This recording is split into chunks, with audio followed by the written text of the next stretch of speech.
or should I say families. I'm so glad that everyone is here to join us in our Bible lesson for today. So we're going to try and treat this as normal as we would possibly do it. So if your parents don't already know, this is normally when you would be eating your snack. So if you want to get your snack, or you are welcome to go get your snack, but be really fast because I'm going to keep talking while you're running to get your snack. So we're going to talk today about the same God yesterday, today, and forever. And that's what we're going to be talking about for a couple of days, is the same God yesterday, today, and forever. Now, obviously this looks familiar to you because this is what we've been looking at for the last couple months, are the Old Testament of the Bible.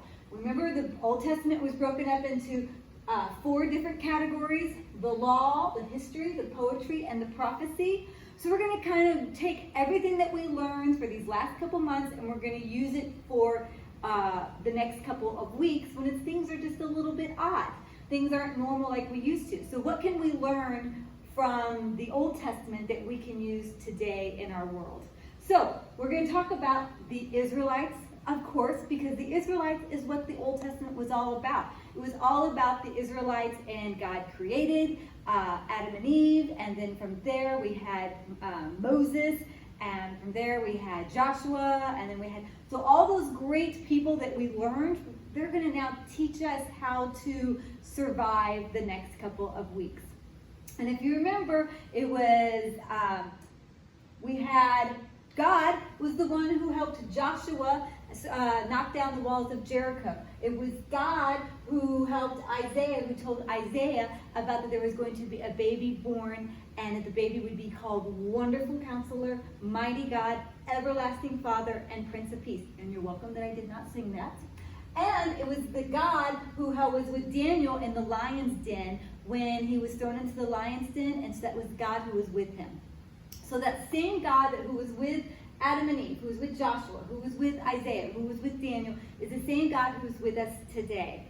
So now, unless your house is slimy and wet and smells like a dead fish, because remember, Jonah was stuck in the whale for 3 days, then I think we'll be okay if we're stuck in our houses. So unless your house smells like a dead fish, then you have it a lot better than Jonah does.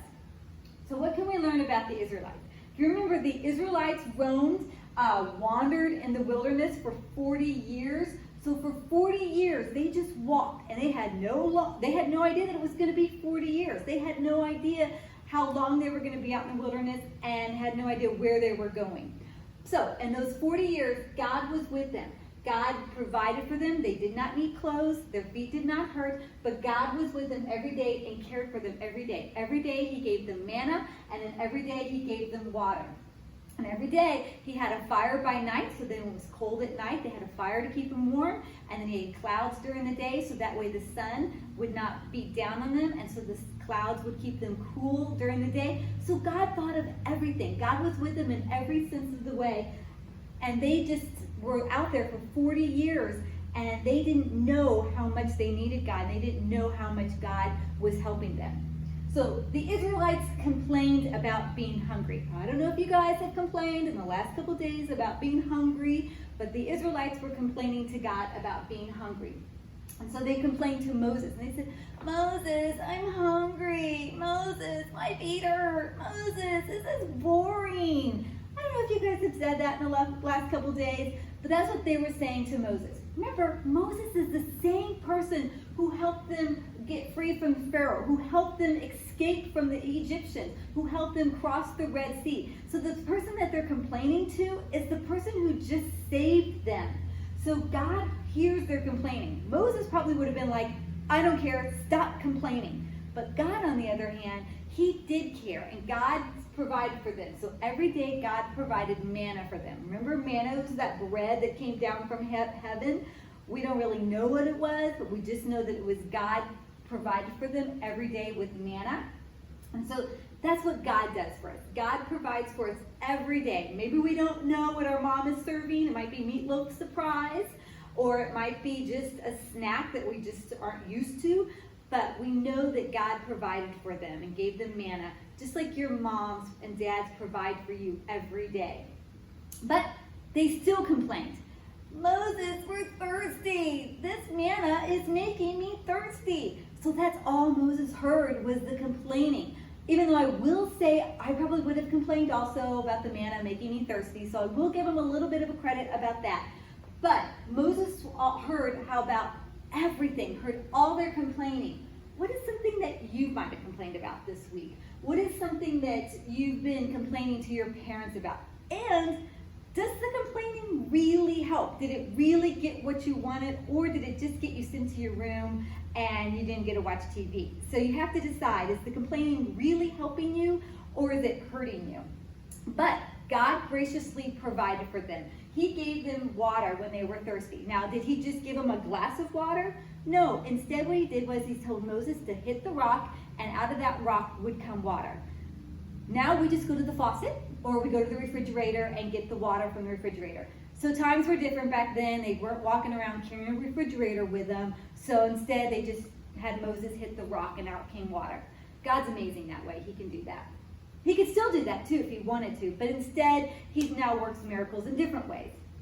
So it's easy to complain. It's easy to have an attitude of complaining when things aren't going our way.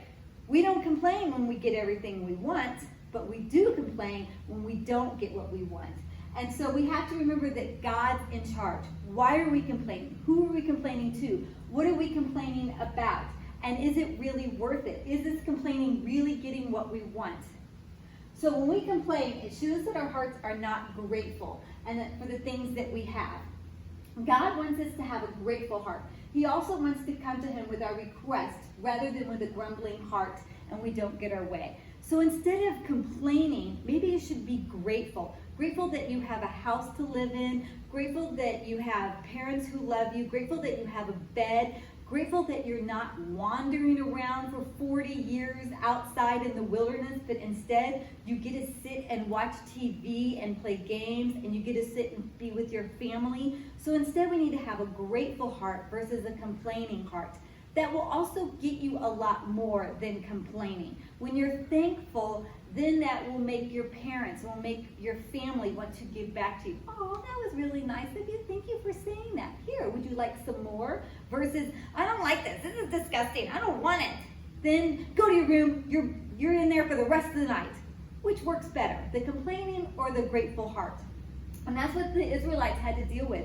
They had to deal with their complaining. And Moses heard all their complaints. And God also heard their complaints. That doesn't mean that God will give them everything that they want, but God will give them everything that they needed. I'm sure that they would have much rather had hamburgers and french fries and pizzas out there in the wilderness for 40 years, but instead what they just needed was food and water. They just needed manna and water, and God gave them exactly what they wanted.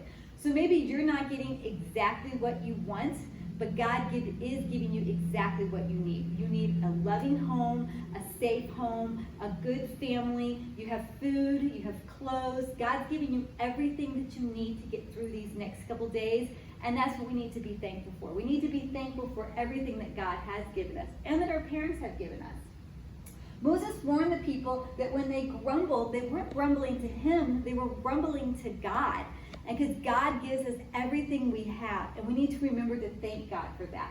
God provided them just enough food to get them through the day. And that was always to remind them that he was with them. If they hoarded everything, if they went to the store and grabbed all the toilet paper that they needed, grabbed all the eggs and all the milk and all the bread that they needed, then they were trusting more on the grocery stores. But instead, God gave them exactly what they needed for that day, because then every day they started the day with trusting and praying to God and needing God's help, not needing the grocery store's help. And that's what we need to remember, is that God provided for them just what they needed, so that way we can always remember that God gives us what we need when we need it. Why did God have to provide for them manna from heaven? And why did they have water come from a rock? Why couldn't he just give it to them? Why did it have to be so crazy and through a rock? Why couldn't they just wander upon a water? Like, oh, look, there's water. There's a lake. We can drink from the lake. But instead, he had it where it was Moses hit the rock and out came water. So God has strange ways of providing for us. But we know that he does provide for us. And the reason why he does it in those crazy ways is because over and over again, God wanted to prove to his children of Israel that it was him that was providing for them. God wanted to leave no doubt that the manna and the water were coming from the almighty, all-powerful God. God wants us to know without a doubt that he is taking care of us. Maybe we don't see it in everyday situations, but God is taking care of us. Maybe we can't hit a rock and out will come water, but we do know that God is providing for us every day. He gives us exactly what we need. God provided for them even when they grumbled. Instead of thanking them, they complained. Instead of punishing them, God provided for them. I don't know if I would have been that nice. I think I would have told my kids, you're going to bed without dinner tonight. You're going to bed without getting to hang out and watch TV with us. But that's not God. God instead provided for them every day, whether they complained or not complained. God does the same for us today. So remember that you can complain and you'll still get what you need, but your life would be so much better, and this next couple weeks will be so much better if you don't complain. And instead, if you have a grateful heart and are appreciative for everything that you have versus complaining on what you don't have. We often complain to our parents because they're the ones who are right there. But we need to remember that it's our mom and dads who love us. Just because they don't give us what we want doesn't mean that they don't love us. Remember, in this tough time, they're not getting what they want also. Remember, Moses was wandering in the desert with the Israelites for 40 years right along with them. So everything that they were going through and complaining about, Moses was going through the same thing. Your parents are also going through a tough time. So we need to remember that. We need to remember to say thank you to our parents. Or just say, maybe just not complain to your parents. That might be the most love that you can give them for the day, is to not complain about dinner, not complain about having to do schoolwork, not complain about having to go to bed.